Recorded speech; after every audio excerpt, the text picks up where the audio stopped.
மற்றொரு அண்மை செய்தி. தென்காசி மாவட்டம் சுந்தரபாண்டியபுரம் அன்னை முதியோர் இல்லத்தில் 4 பேர் பலியான விவகாரத்தில் உரிமையாளர் ராஜேந்திரன் கைது செய்யப்பட்டதாக தகவல் கிடைத்திருக்கிறது.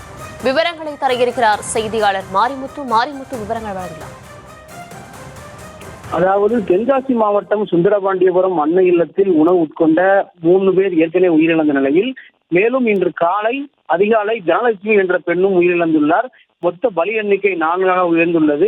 இந்த நிலையில் அந்த அன்னை இல்லத்தில் நேற்று ஏற்கனவே உணவு பாதுகாப்புத்துறை அதிகாரிகள் மற்றும் அந்த துறை சார்ந்த அதிகாரிகள் ஆய்வு மேற்கொண்டனர். அந்த ஆய்வின் அடிப்படையில் அந்த அன்னை இல்லத்தினுடைய கவனக்குறைவால் இந்த சம்பவம் நிகழ்ந்ததாக கூறப்படுகிறது. இந்த நிலையில் ஏற்கனவே விசாரணை மேற்கொண்டு இருந்த அந்த அன்னை இல்லத்தின் உரிமையாளரான ராஜேந்திரன் என்பவர் தற்போது காவல்துறையால் கைது செய்யப்பட்டுள்ளதாக தகவல் வெளியாகியுள்ளது. மேலும் ராஜேந்திரன் மீது வழக்கு பதிவு செய்து தற்போது அவரை தென்காசி நீதிமன்றத்தில் ஆஜர்படுத்த உள்ளதாகவும் தகவல் வெளியாகியுள்ளது. ஏற்கனவே 3 பேர் உயிரிழந்த சம்பவத்தில் கூடுதலாக 4வது பேர் உயிரிழந்த சம்பவம் இந்த பகுதியில் மிகப்பெரிய ஒரு பரபரப்பை ஏற்படுத்தியுள்ளது. இந்த சம்பவம் தொடர்பாக தற்போது தீவிர விசாரணை மேற்கொள்ளப்பட்டு வருகிறது.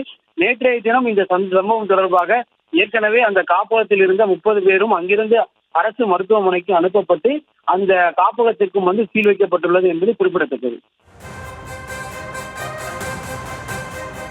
விவரங்களுக்கு நன்றி.